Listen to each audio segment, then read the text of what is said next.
Hello, this is Deborah, and I hope you're ready to tackle the Excel Module 3 SAM project.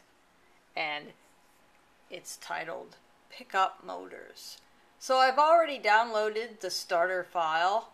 I have my instructions in front of me.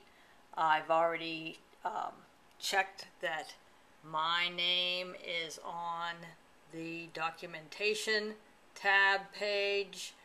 I've changed the name so that it ends with the underbar 2 file suffix, and I'm pretty much ready to go. The first thing you'll need to do is switch to the 2018 January to June tab, and I'm going to leave it to you to figure out how to remove the panes. There's already a hint, so it should be easy. You'll need to freeze rows 1 and 2 and change the width of column A to be 31.00. I've already done all those 3 tasks.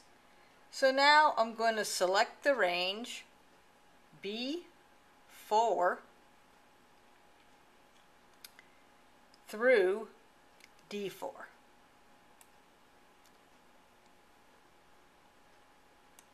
And use the fill handle to basically replicate the pattern that has been started January, February, March.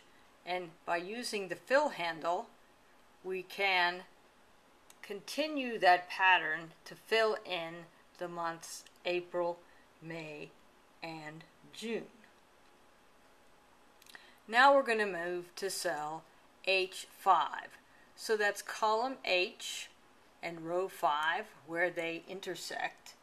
And we are asked to create a column Sparkline based on the data in the range B5 to G5. So with my current position and the active cell H5, I'm going to use the Insert tab and find the Sparklines group and click Column. A dialog box appears. The first thing that we are asked for is the data range. The instructions tell us the range is B5 to G5. I could type that in, but an easier method is to click over B5 and keep your mouse button clicked and highlight the range B5 to G5, and once I'm sure that I have that correct range selected, I can let go of my mouse and the data range populates into the correct entry box. The location range has already been populated because of having started with H5 being the current cell.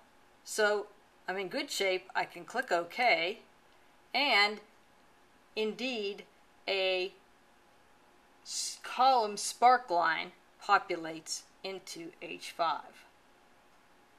When we're asked to copy the Sparkline we created, remember that terminology really means replicate the pattern of that Sparkline. So again, the fill handle is the choice, and with the dark plus sign being seen, I can just drag down to the appropriate columns, and that column Sparkline will populate. Now I'm on step 6. Using the Format Painter, copy the formatting from the range G5 to G9. So let's highlight over G5 to G9, and in the Home tab, in the clipboard group, there's the Format Painter. I will click the Format Painter tool, and you'll notice that my mouse cursor changes to not just a plus sign, but a plus sign with a little paintbrush next to it. That means that the Format Painter is active, and I want to paint that format over the new range H5 to H9. So I can just left click my mouse and pull down through H9, and that formatting, not the data, but just the formatting of those previous cells, has now been applied to this new range. Step 7. Copy the contents of the range B4 to G4, so the intersection of B and 4 over to G4. So select that range first. Once it's selected, I want to copy. One way to do that is to right click my mouse, there we go, and from the context menu I will choose copy. Now, where do I want to copy that to? Well, G5 to G9. So make sure that you are very careful and get the correct size of the box for G5 through G9. Once you do, we can right click the mouse and choose the very first option from paste, click, and the action is complete. Step 8, I'm going to let you do your own self, which is apply the percentage number format with 0 decimal places. I've already completed that task, and you should remember how to do this from a previous project. Let's now move to step 9. Select the merged range A15 through A27. Here it is. It's already merged, and we want to rotate the cell contents to 90 degrees. That can be done by going up here to the ribbon and choosing Format, and we want to format cells and look in the Alignment tab. There is something that looks a little bit like a protractor. The current number of degrees is 15. I want to change that to 90. I can do that by just dragging the pointer, and you'll see that 90 degrees shows in the content box, and click OK, and now you can see that your text reads from bottom to top as instructed. Now we're going to do some things with the stacked column chart. We first need to add month as the primary horizontal axis and sales amount as the vertical axis. To achieve this, I first select the column chart, making sure that I click on the outside border. Then plus allows me to add some things. What do I need to add? Some axis titles. When I click the box, some default titles drop in. Axis title and axis title. Well, I want to change that verbiage, so let's backspace over what was there and make sure that sales amount and make sure you spell it correctly, as the vertical, and we'll change the default axis title to month for the horizontal axis.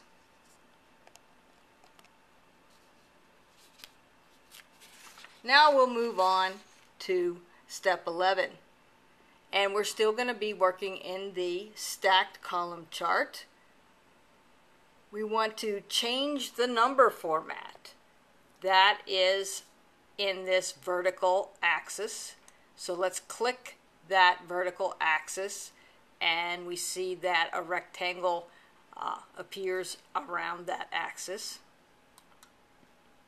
If we right click, we get the context menu, and we can see that the last choice is Format Axis. I will click that. A dialog appears on the right hand side of my Excel sheet, and we can look all the way down to the bottom and open the number category. We can see that it is currently set at currency. I'm asked to use the accounting style with 0 decimal places. So let's change the category to accounting and the decimal places to 0. Those are the only changes that I've been asked to make. So I can basically hit the enter key and the format will change. Then I can close the format dialog. Now let's look at the 3D pie chart. I'm going to click up near the corner so that the chart is selected. And I need to change the chart style to style 1. We actually did this in a previous project. It's the paint tool that will show us the chart styles, and we want to make sure that we move up to style 1 and implement that style. Okay. Now we need to add data labels to that chart, but using a very special formatting, the outside end style. So let's make sure the pie chart is selected. Use the plus sign. What do we want to add? We want to add data labels. So I will click data labels. Now that does not look like outside end. So let's go and choose the arrow next to data labels and go until we see outside end, click, and now the proper outside end data labels appear. Step 14 says that Charlie wants to calculate the gross monthly sales commissions and use a rule to do this. This is one of the very powerful parts of Excel where you can implement logic inside your spreadsheet. We're going to move to position B31, and in B31 we're going to create a formula using the if function. So with B31 being my active cell, I'm going to look at the formulas tab in the group called logical, and I'm going to see what my choices are. One of them is if. I will click that if, and I have a nice dialog here that will help me through the process. I need to first implement the logical test. What is the test? Check if B9, that cell B9, is it greater than 400,000? So 400 and then 3 more zeros. If Charlie sells more than 400,000, then what would happen? We should multiply the cell B9 times, an asterisk is used for times, 2.5%. In decimal form, that's 0.025.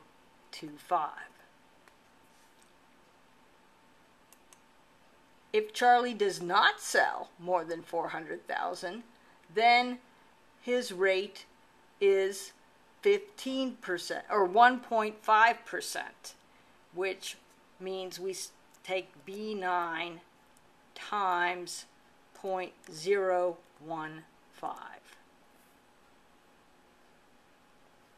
With all of that information correctly entered, we can click OK, and the amount for January is calculated. Use the fill handle, and the pattern will be replicated across all the months up until June. Charlie's net monthly commission is going to be only 85% of his gross monthly commission. In fact, that 85% is stored in one of the cells in our spreadsheet. So in B32, we're going to calculate that net amount for Charlie. So in cell B32, we are going to create a formula that multiplies the value of B31 times that percentage. Because we're entering a formula, equal sign first, we could type in B31. We can also just click it, and its cell reference pops right in here to my formula. Multiply means asterisk, and we want to multiply by this commission rate. I can click and B33 comes in. But here's a caveat. Use an absolute reference to cell B33 because the net commission percentage is not supposed to change if we use the fill handle. That's the definition of an absolute cell reference. It's anchored in place. Well, there's a quick way to change a relative cell reference to absolute. Click F4 and the reference changes. Now the calculation looks correct, so I can hit enter and then use the fill handle to spread the pattern across all the columns. In the range H1 through H2, so I will select that short range there, I want to update that line Sparkline so that it is a column Sparkline.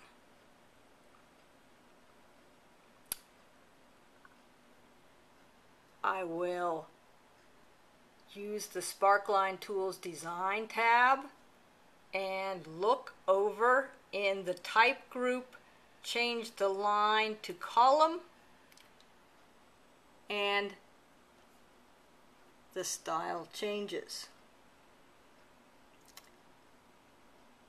to a column Sparkline.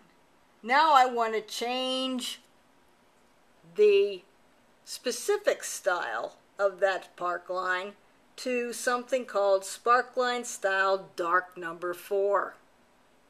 That's going to be up here in the Style gallery. So I can hover over the various choices and find the Sparkline Style Dark Number 4. When I click it, it takes effect. Step 17 asks you to indent the cell contents once. I've already done that, and I'll leave that one up to you to complete. Let's look at 18. Charlie's goal is to make a net commission of $60,000 for the second half of 2018. We're going to use a very special power of Excel, something called Goal Seek, that lets you do many calculations very quickly, and it's used in forecasting. So first, we're going to find cell B39. That's the cell where we're holding the estimated net commission. And now we need to find Goal Seek. That is on the Data tab, way over in the Forecast group, under the What If Analysis tool. So the second choice is Goal Seek. I will click that and a dialog will open. And we need to decide how to fill out that dialog. The dialog says set cell something to a value by changing another cell. Well, what are we being asked to do? We're being asked to set the value of B39, which is pre-filled here, to a value of 60,000, 60,000, by changing what? We're asked to find the value of B39 by changing the 6-month sales total. So that would be by changing cell B36. By clicking in B36, its cell reference pops right in to the dialog. Now I can just click OK. Watch these numbers change. Calculate, calculate, calculate. An answer is found for that complex equation, and I can click OK again to release the dialog. So now the goal has been found. In the report date field, which is B40, use the now function to enter the current date. I've done that already, and you will again find the now function by looking in the Formulas tab, and there's date and time, so I'm sure you can do that. Let's do the very last step in this project.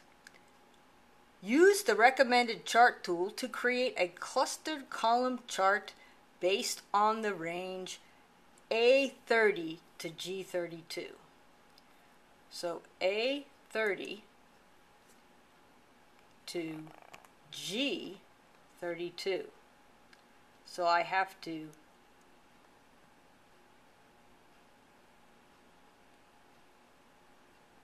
find that range.